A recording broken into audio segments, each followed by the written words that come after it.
Guess where I am? I am in an airplane hangar, but Howard Hughes is not taking off in his golden helicopter. I am standing in the middle of a media mecca, a digital playground, the stone cold straight up epicenter of infotainment. Space LA.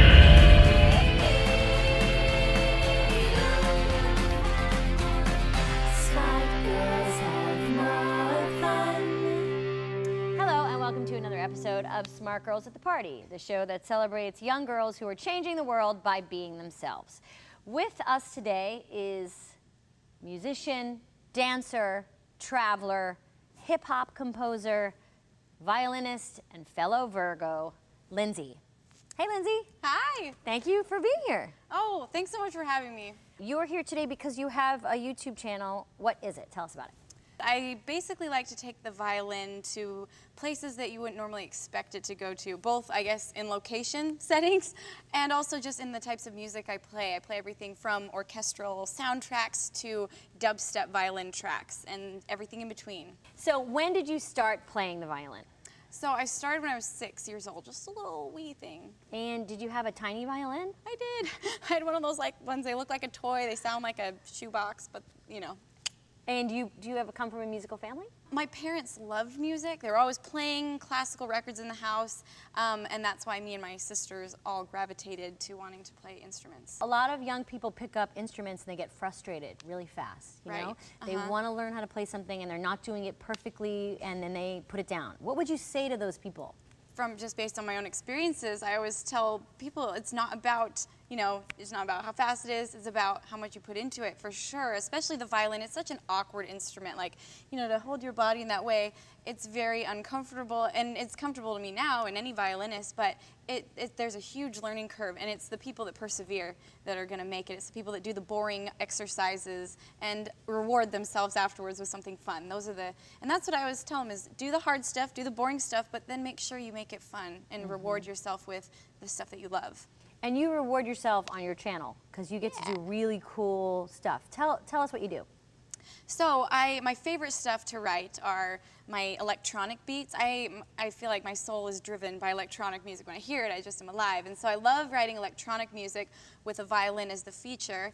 And then I've always been kind of a film nerd. High school, I was always dragging my friends into music videos that I would direct and produce, and they were terrible, but this was my life in high school, and so it's just so funny that the things I did in high school, the things I loved then, have turned into my career now, and I absolutely love thinking of ideas, and I edit all my own videos, and I'm just this little film nerd, and so the whole process of seeing the song born to when a finished music video is on the web, that's what I do. What kind of advice would you give someone who is just starting out and wants to create a YouTube channel or just wants to create art? Like how do they stay true to themselves and still get to do what they love?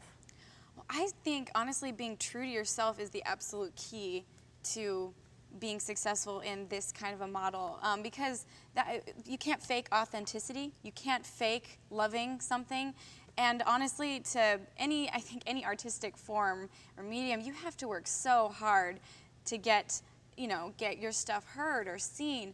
And so if you don't absolutely love it, you will burn yourself out. And the only way I'm able to do what I do is, I'm almost a workaholic because I love what I'm doing. And it's okay, because I'm enjoying it, because I love the people that I work with, it doubles as work and recreation. And if I didn't love it, it would be impossible. Well, Lindsey, we are going to end our interview today with a hard-hitting question. I feel like I've thrown you a few softballs here, and now it's time to get serious. Would you rather be a genie or a mermaid? Ooh, a mermaid. So fast. Tell us why. Oh, I don't know, just watching Little Mermaid as a kid. And just the ability to live underwater in a whole completely different world, surrounded by fish that look like flounder. Well, and you're not confined to a lamp for your life. I think that's the biggest thing. The ocean is your world rather than a lamp. You do not like to be confined. I don't. You like a big world and you like swimming in it. I do. Mermaid or genie? Meredith, what's your choice? Mermaid. Well, I'm gonna say I would have said genie until you gave me the mermaid explanation. And now Really? I want to say mermaid. But my first thought is that I wanted to grant wishes, but I think you're right. I think mermaid's the way to go. Lindsey, you are so awesome. It was so great to have you. Thank you so much for coming to our show. Thanks for having me. And we wish you great success on your channel and everything that you do in your life. And we know that everything you do will be amazing. So thanks so much for being here. Well, thank you. It's very fun. You're welcome. So we're going to end this episode like we end every episode. 1, 2, 3. Dance party!